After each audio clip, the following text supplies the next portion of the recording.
Welcome back to GSMC's Down by Contact Sports Podcast. I am your host, Jeremy Lapidus. Today is Thursday, March 13th. If you were just tuning in, we just went over the 5 best and worst moves so far in NFL free agency. In this segment, we turn our attention over to the draft. The draft in just about a month from now. That means mock drafts continue to get pumped out. With the free agency frenzy finishing up, we have mock draft 4.0 ready for you, hot off the presses today. We'll get into that in just a second. But before we do, remember, if you would like to be an even bigger part of the show than you already are, all you need to do is go to gsmcpodcast.net. Or if you're on YouTube, you can use that super chat feature. If you do either of those two things, a message should pop up on the bottom of the screen for you, me, and everybody else around the world to see. If you do have a burning question about sports, anything at all that you would like to ask, go ahead and throw that in the comments. Throw it in the chat. I will get to it as soon as I possibly can. I appreciate everybody so much for sticking around, talking some sports with me here on a beautiful Thursday, March 13th. But like I was saying, we are going to get into Mock Draft 4.0. Mock Draft 4.0 is going to start off here, once again, as we always do, with the number 1 overall pick, that being Cam Ward. Cam Ward out of the University of Miami.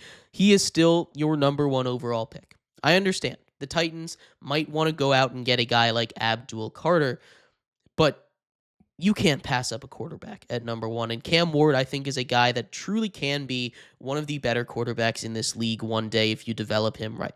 The Titans have done a good job trying to fix up that offensive line. I know I just went in on them on Dan Moore, but he's not necessarily the worst option. They also signed a couple guys last offseason, but this is a team that should not move forward with Will Levis at quarterback, and Cam Ward is staring you in the face right there. You got to take him at 1.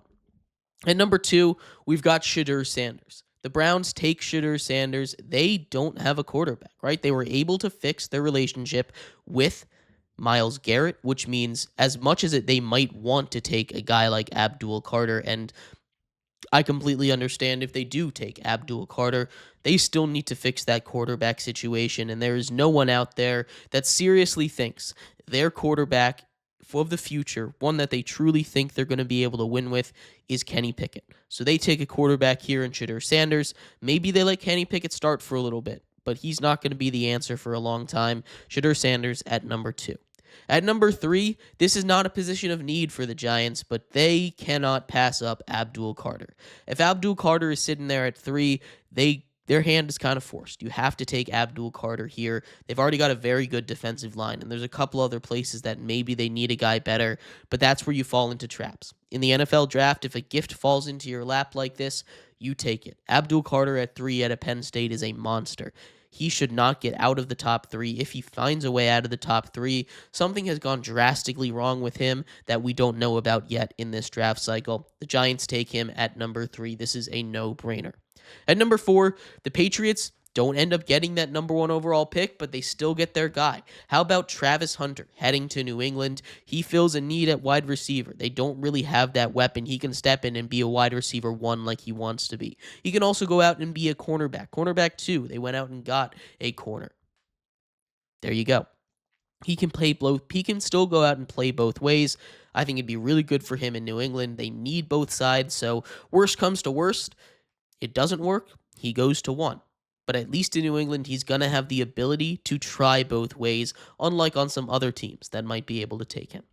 And number 5, Mason Graham. Once again, still being mocked here to the Jacksonville Jaguars. The Jags have done a lot this offseason, and you might think maybe go get a wide receiver, but you can't pass up Mason Graham. Their defense still needs a lot of work, and I think Mason Graham on the inside is the most dominant force in this draft right now. If the Jags let him get past 5, I think that is a massive mistake, and I think he goes here out of Michigan to the Jaguars. At number 6, the Raiders have their quarterback, so they no longer have a need for Shedeur Sanders. He's out of here early anyway, but I think they go and address one of their bigger needs. I know they went and just signed Raheem Mostert today, but Ashton Jeanty, I think, is still the guy you want. Raheem Mostert is a good change of pace back. He's over 30 years old. He's not a guy you want to rely on to be your number one back. And the guys they have behind him, you're talking about Alexander Madison. You're talking about Sincere McCormick. These are not guys I want to be lead running backs on my team. Ashton Genty has that written all over him. Keep him on the West Coast. Bring him down to Vegas. I love this move. Ashton Genty at 6 to the Raiders. At number 7, the Jets take their left tackle of the future, Will Campbell. They lose Morgan Moses. They still have Tyron Smith, who's a free agent. They've got Talise Fuaga, who can step up and play one of the tackles, but they need another. Will Campbell, despite having short arms, is still a guy that has shown no issues in the SEC. He's been an incredible pass and run protector. He only allowed 3 sacks in 3 seasons as a starter at LSU. He is someone that I absolutely love, and the Jets should be so happy to get him here at number 7. At number 8, you might think the Panthers go defense here, but I have them taking Tetroa McMillan. T-Mac is going to be a great receiver. He's a big guy. Bryce Young needs someone to throw it up to, right? He has a couple guys on that roster. We're talking Jalen Coker, Adam Thielen, still a little bit old there. I'm not falling in love with Xavier Legette. He just hasn't been reliable with his hands as we all thought he would be. You need a true wide receiver one. Go out and get T-Mac. They've addressed their defense in free agency. There's still some holes. But I think when you see a guy like that sitting at 8, you got to pull the trigger, get your quarterback a true wide receiver one. At number 9, the Saints, they just have to go best available here. There's so many positions of need for them, be that offensive line, defensive line, corner, safety, anything. Really anything but safety, actually. I think Jahdae Barron is the best available here for them. Jahdae Barron goes number 9 overall. Out of Texas, he's going to be a very versatile cover corner, guy that can play man and zone. I love this pick. I think he's the best corner in the draft. He goes number 9 to the Saints. At number 10, the Bears, again, I know people are talking about them taking a running back. Ooh, Ashton Genty at 10. First of all, he's not on the board here. Second of all, you get to rebuild that entire offensive line. Make it so that you have an elite guy or a guy at least with a lot of potential on all 5 positions. That is not something you get to do that often. This team is built around Caleb Williams. DeAndre Swift, even though Ben Johnson had moved on from him last time they were together, he's not necessarily the worst. You also already have Roschon Johnson. There's plenty of available running backs in free agency and later on in this draft. You can get a guy like LaQuint Allen who can do everything out of the backfield. You can get a guy like Kyle Monungai later on in the draft. You can get one of the Ohio State running backs later on in the draft. There are plenty of guys available. You're not going to be able to find a guy like Armand Membu here. This is exactly what they need. I think they stay offensive line at 10. Membu, who tested really good at the combine out of Missouri, goes to Chicago. At number 11, the 49ers came into this draft before free agency opened as a team that was pretty complete, but they have lost just about everybody. They've lost a lot of pass rush. They've lost a lot of offensive line. They've lost a lot of weapons up and down that defense. I think they just take a true athlete in Shamar Stewart. At number 11, Shamar Stewart was off the charts at the combine. Shamar Stewart is a guy that was already known as a crazy athlete, and that's exactly what they need. They need a guy that's just going to change the game, be a nightmare matchup for any offense. Shamar Stewart at number 11, I love this pick to the 49ers. At number 12, the Cowboys, we just talked about them. They need a corner, right? They lost one of their corners. We've seen injuries to their other corners. Will Johnson sitting at the board here at 12. You can go out and get another offensive tackle. You can go out and try and get one of the edge rushers that are still available. There's a lot of good ones still left here. But I think you go out and get Will Johnson here. I think that'll do wonders for the back end of their defense. I think that's where the Cowboys go at number 12. At 13, Josh Simmons. He's a really good tackle. He's fallen a little bit because of injuries, but he says he's going to be ready to go for his pro day. If he's ready to go for his pro day, I think he's going to test as one of the top tackles in this draft. He tore his ACL last year. That is not a good thing, but, he says he's going to be ready. He's recovering fast enough. And if he puts on a good show at the pro day, there's no reason why he can't challenge to be the second, maybe even the first tackle off the board. Going number 13 for the Dolphins, they desperately need a guy, especially if Teron Armstead does retire, Josh Simmons here at 13 would be a great replacement. At 14, the Colts go get an edge rusher, Mike Green. I love what the Colts did addressing the secondary this offseason. A lot of people think they go get a tight end. I mocked them Tyler Warren in our last draft, but I want to see them go out and get some more pressure for that defense. I love what they've done giving Lou Anarumo the guys to build a competent defense. I think getting a guy like Mike Green is only going to add to that, and I think that's where they go here at number 14. 15, the Falcons keep a guy from the Atlanta area. Mykel Williams out of Georgia stays home. He's an elite pass rusher. He's going to stay there and give them exactly what they need. More pass rush opposite of Leonard Floyd. Exactly what the Falcons need to be competitive on the defensive side of the ball as they continue to build around second-year quarterback Michael Penix Jr. At number 16, the Cardinals grab the other edge rusher here. A little bit of a run on edge rushers. James Pierce Jr. out of Tennessee goes to Arizona. I love what Jonathan Gannon did this offseason, adding Josh Sweat, getting another guy on the other side, someone that was productive at Tennessee in the SEC.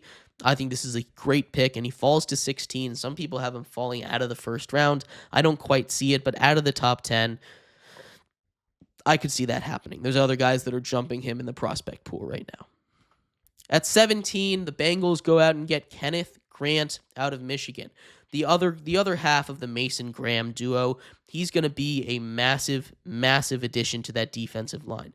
When in doubt, when you're trying to fix a defense, go big boys up front. That's what you got to do, right? Get the big boys up front, build off of that. You already are most likely going to move off of Trey Hendrickson, assuming you find a trade partner, but getting a guy up the middle that can be a pass rusher and a run stopper like Kenneth Grant, that's hard to find. He's the complete package. Over there at 17, the Bengals grab Grant. At 18, the Seahawks get exactly what they need, offensive line help. Kelvin Banks Jr. out of Texas, some people have as the best tackle in this draft. He falls to 18. I like him. He's a big boy. I do like this pick for the Seahawks a lot. They need to address the offensive line. That's my biggest issue with the Sam Darnold signing is they have not yet addressed the offensive line. Bringing in Kelvin Banks is going to do wonders for that, and I really hope against hope they at minimum grab a guard or a tackle. It doesn't have to be Banks, but it has to be an offensive lineman, I think. At number 19, the Bucks go out and get Jahad Campbell. He's going to be a really good linebacker at the next level out of Alabama. He's a guy that just is everywhere on the football field. He's someone that can take over once their linebackers move on, once they retire. They also just need another linebacker right now. I love this pick at 19 for the Bucks. They go get one of their biggest needs filled. At 20, the Broncos, I've been mocking tight end. Mock after mock after mock. But they go out and they get Evan Ingram.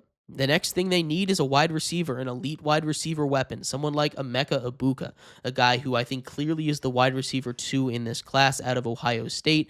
You go get a guy like that who can be a safety valve even at the wide receiver position. He's going to be amazing. His route running is some of the best in this class. Get that guy for Bo Nix who loves taking the underneath stuff.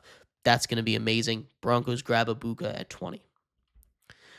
This is the big surprise. This is the one and only new person in on my mock. We shuffled a lot around.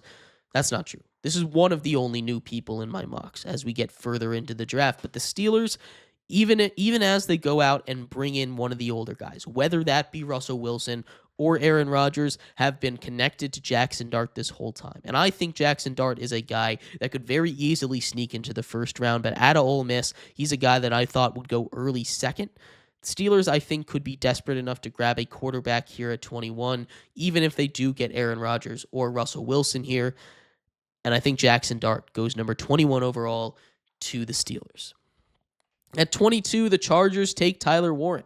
He's a guy that's been sitting on this board just a little bit too long. I know the Chargers need another receiver, just another weapon, really. And getting a tight end like Tyler Warren, maybe you take a guy like Matthew Golden here. One of those two, I think, goes, but I'm going to mock Tyler Warren here. They just brought in Mike Williams as a deep threat. Getting a safety valve underneath in Tyler Warren, a guy that can do just about everything, I think is going to be huge for Justin Herbert and this Chargers team. Speaking of, Packers take Matthew Golden here at 23. Matthew Golden really showed up and showed out at the combine. He is electric out of Texas, and the Packers, they know they need a wide receiver. They went out and got corner Nate Hobbs. Like it or hate it, they're paying him a lot of money, so they're probably not going to draft another one here. But I think getting a wide receiver is going to be exactly what they need. Invest in the offense. They never do it, but I think now is the time. At 24, Malachi Starks continues to fall. I think he is a guy that has the ability to go top 10 if the right team takes him. I think the Saints are a team that could take him at number 9, but he falls all the way to 24. Harrison Smith re-signed, but he's getting old. I don't know how much longer he's going to be out there. Malachi Starks is a guy that can come in and pay immediate dividends for this team. I love that. I love Malachi Starks. He's an incredibly versatile guy, and bringing him into a defense that loves to play with a lot of movement and motion like Brian Flores does, I think this is going to be a match made in heaven for the Vikings. At 25, the Texans really pigeonholed themselves into one position, and that is offensive tackle. The issue is a lot of the offensive tackles have already gone. Not to fear, though. Gray Zabel out of North Dakota State University is a monster, especially in the run game, and that is what they love to do. Obviously, they have a new offensive coordinator, so maybe they want to change to a little more pass-heavy, but I love Gray Zabel. He's going to be a bruiser on the outside of that offensive line, and especially after moving off of Laramie Tunsil, they need someone like that in the locker room. They need someone like that on the field to protect their quarterback in C.J. Stroud. At 26, the Rams get Jalen Walker, a little bit of an undersized linebacker, but he can step up, play a little bit of that pass rushing role. I love Jalen Walker here. It's a little bit late for him. Getting him at 26, I think, is a steal. He's just an all-around great linebacker prospect, and out of Georgia, you can never go wrong. At 27, the Ravens address one of their bigger needs. At tackle, they go ahead and get Josh Conerly Jr. out of Oregon. Josh Conerly Jr. is a big guy, right? He's someone that tested pretty well at the combine, and I think just getting more tackle depth for this Ravens team, I think is going to be exactly what they need.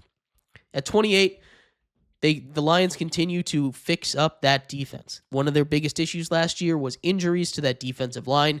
Getting depth, a really good inside guy like Walter Nolan is going to do wonders for them. He falls to 28 out of Ole Miss. The Lions take him here. 29, the Commanders continue to address the run game issues. Darius Alexander, I think, is the best run defender left in the draft here. Out of Toledo, he's a big guy you can put up the middle. He's someone that I think is going to make a huge difference for this team. I love this pick for the Commanders. The Bills, again, they've addressed the defensive line a little bit, but they still need to get one more guy up the middle after bringing in Larry Ogunjobi. I think Derek Harmon is going to be that guy they bring in. They bring him in out of Oregon to fill that centerpiece. At 31, another new guy, Omarion Hampton. Omarion Hampton, the second running back off the board in the first round, out of UNC to the Chiefs. I know that they have Isaiah Pacheco, but Isaiah Pacheco was ceding carries to Kareem Hunt in the Super Bowl in the playoffs last year. I don't think that's the guy they want of the future. I think they move on to Omarion Hampton, a guy that is electric, and he goes at the end of the first round. And finally, wrapping up our first round mock, at number 32, the Eagles select Donovan Ezaraku out of Boston College. Another guy that showed up big at the combine. They've lost a lot of pass rushers. He's going to be a toolsy guy that's going to step up and just be able to cause havoc in the backfield. That's exactly what the Eagles need right now. Ezaraku is the pick for the Birds. But I'd love to hear your thoughts. What do you think of Mock Draft 4.0? This won't be the last one. As we get closer to the draft, as more free agents get signed, as we get to the week of, we'll put out Mock Draft 5.0, but lots of things change over the weeks, over the months of free agency. Mock Draft 4.0, I'd love to hear your thoughts. We're going to take a quick break. When we come back, we turn our attention to the NBA. The MVP race is heating up. We just had back-to-back games between the top two guys in the MVP race. We'll talk about who is in charge now, who is the front runner, and who I think is going to win this year's MVP. We'll be right back here on GSMC's Down by Contact Sports Podcast.